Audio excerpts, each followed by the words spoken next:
Bismillahirrahmanirrahim. Assalamualaikum warahmatullahi wabarakatuh. Alhamdulillah rabbil alamin. Assalatu wassalamu ala asrafil anbiya'i wal mursalin Sayyidina Muhammadin wa ala alihi washabihi ajmain, amma ba'du. Saudara-saudara jemaah Masjid Jamiatul Khair yang insyaallah dirahmati oleh Allah Subhanahu wa taala. Kembali lagi kita di kajian Al-Qur'an secara tafsiriyah. Adapun surah yang kita akan bahas adalah surah Al-Mulk di ayat 14 sampai dengan 21. A'udzu billahi minasy syaithanir rajim.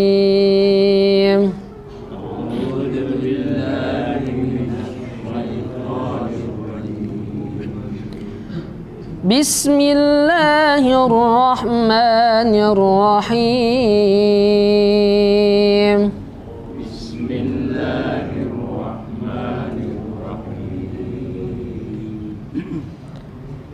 Ala ya'lamu man khalaq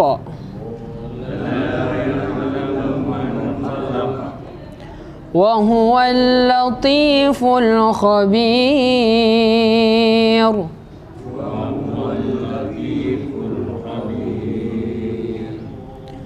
هو الذي جعل لكم الأرض ذلولا فامشوا في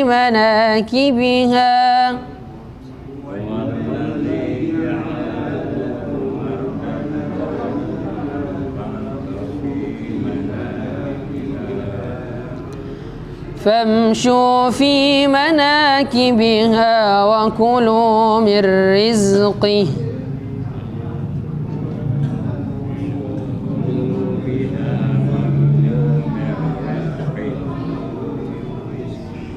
وإليه النشور.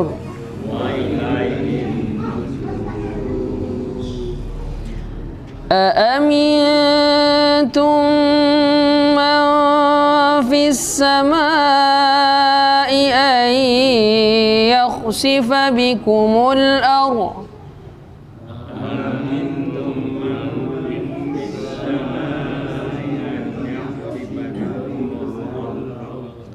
فإذا هي تمور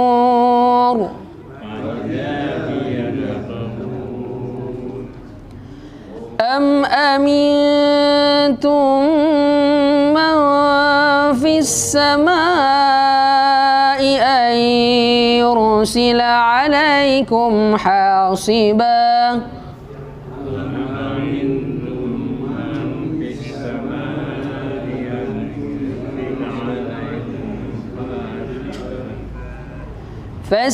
فستعلمون كيف نذير.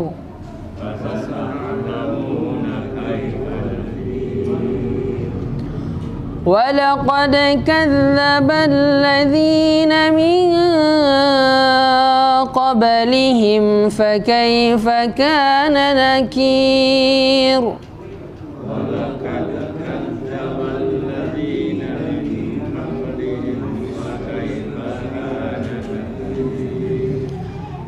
أولم يروا إلى الطير فوقهم صافات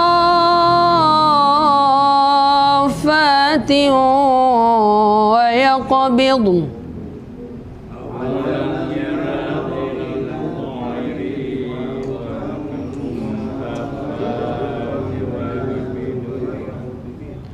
ما يمسكهن إلا الرحمن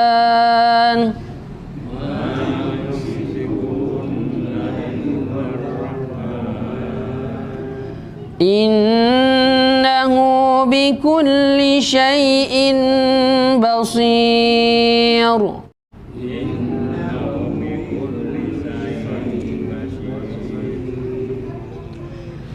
أمن هذا الذي هو جند لكم ينصركم من دون الرحمن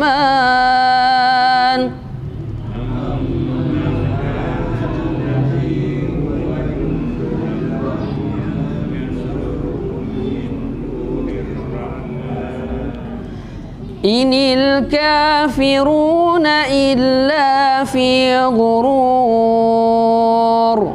Inil kafiruna illa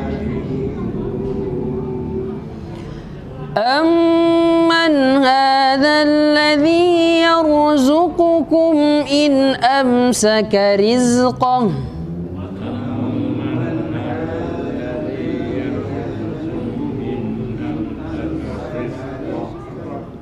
Bal lajju fi utuwin wa nufur.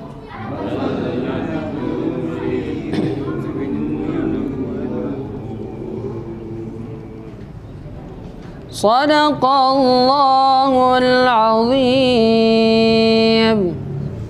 Saya berharap teman-teman bisa memberi tafsir atas ayat yang kita bahas hari ini. Semoga bisa membawa manfaat dan kita saling berbagi sesuai dengan pengalaman-pengalaman dalam bacaan kita. Saya persilakan siapa yang mulai pertama. Terima kasih. Assalamualaikum warahmatullahi wabarakatuh. Waalaikumsalam warahmatullahi wabarakatuh. Ini dari ayat 21. Amman hadzal ladzi yarzuqukum in amsaka rizqahu bal jawab fi utuwin wa nufur. Ini anunya Pak di sini. Katanya ini siapa yang dapat memberimu rezeki, dia ada yang menahan rezekinya. Dan itu yang sebenarnya siapa yang menahan, yang memberi rezekinya itu Pak. Karena dia itu menahan rezeki dan dia dalam kesombongan jelas menjauhkan diri dan menjauhkan diri. Jadi siapa memberi rezeki itu? Maksudnya siapa itu yang memberi rezeki? Assalamualaikum warahmatullahi wabarakatuh. Syukur alhamdulillah. Ini yang untuk ketiga kalinya, mungkin yang ketiga kalinya kita membahas surat Al-Mulk. Kalau sebelumnya itu kita banyak mendengarkan dari Pak Ustaz mengenai akhirat. Tapi kali ini banyak berkaitan dengan dunia.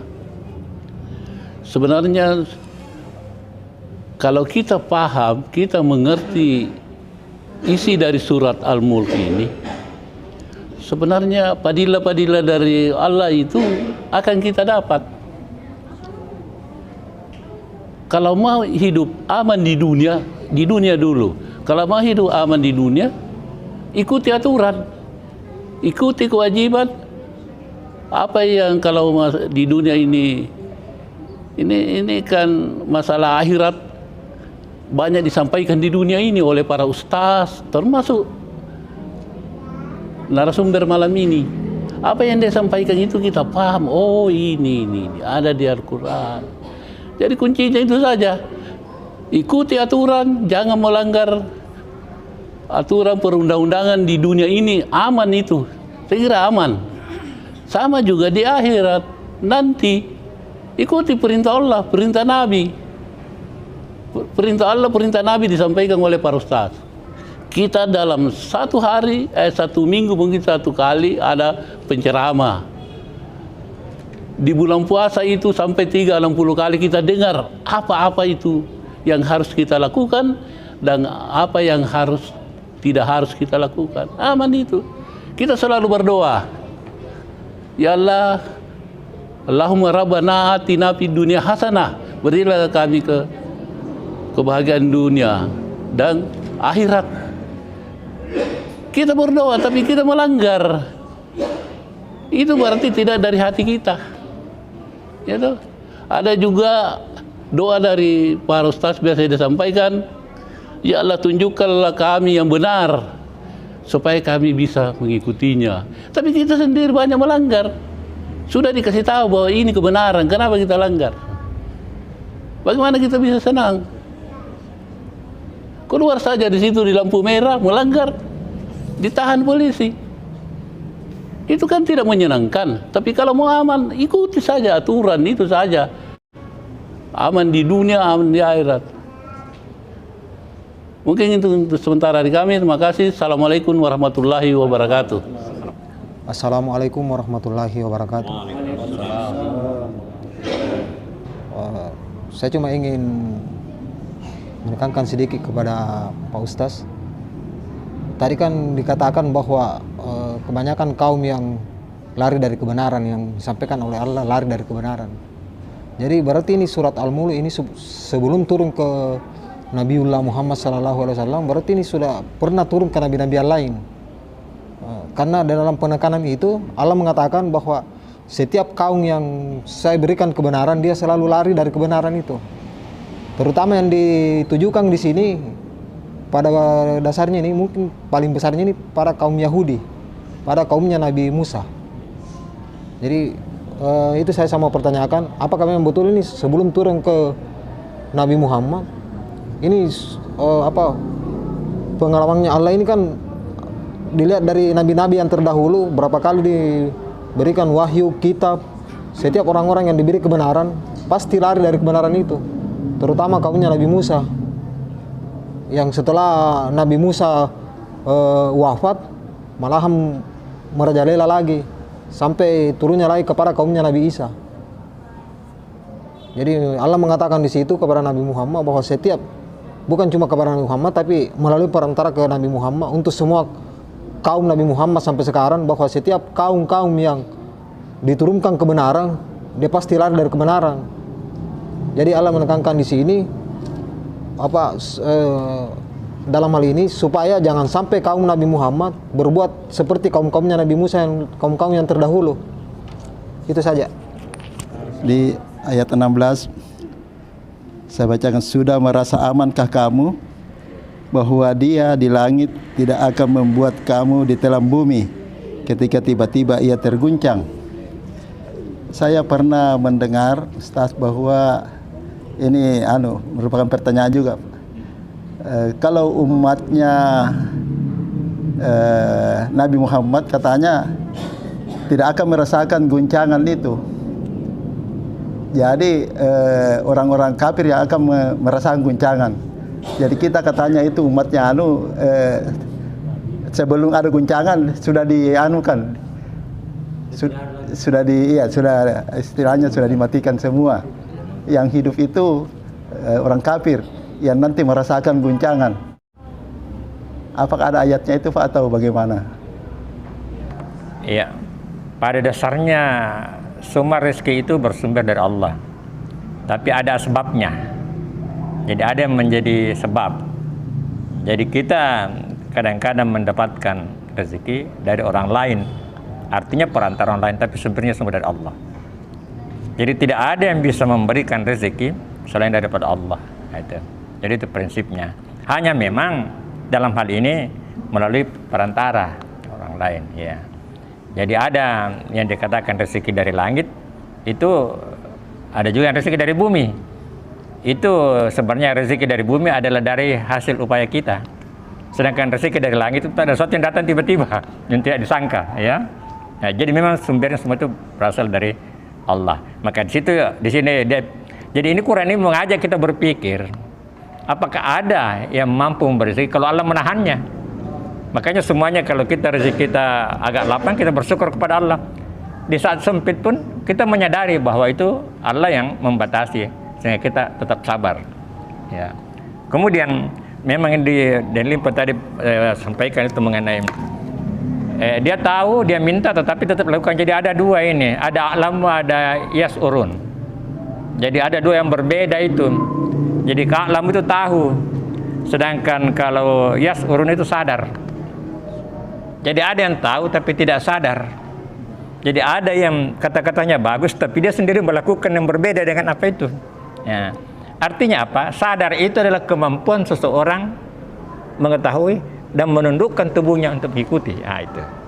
Jadi itulah sya'ru itu sadar itu. Jadi kadang-kadang kita juga begitu. Kita tegur orang tapi kita juga melakukannya. Artinya kita tahu tapi kita belum sadar. Sadar itu adalah mampu kita menunjukkan, dan tidak semua itu yang kita tahu bisa yang baik itu kita dapat lakukan, karena itulah hubbud dunya, cinta kepada dunia. Ini godaan dunia ini memang hebat sekali ini. Ya, jadi godaan dunia itu yang membuat kita kadang-kadang terlena. Kita sudah berdoa, Jadi bagaimana kita menundukkan diri kita, fisik kita, bagaimana kita menjadikan pemimpin dalam diri kita, memimpin diri kita, apa yang kita anggap baik gitu. Tapi memang itu melalui usaha, melalui pembiasaan.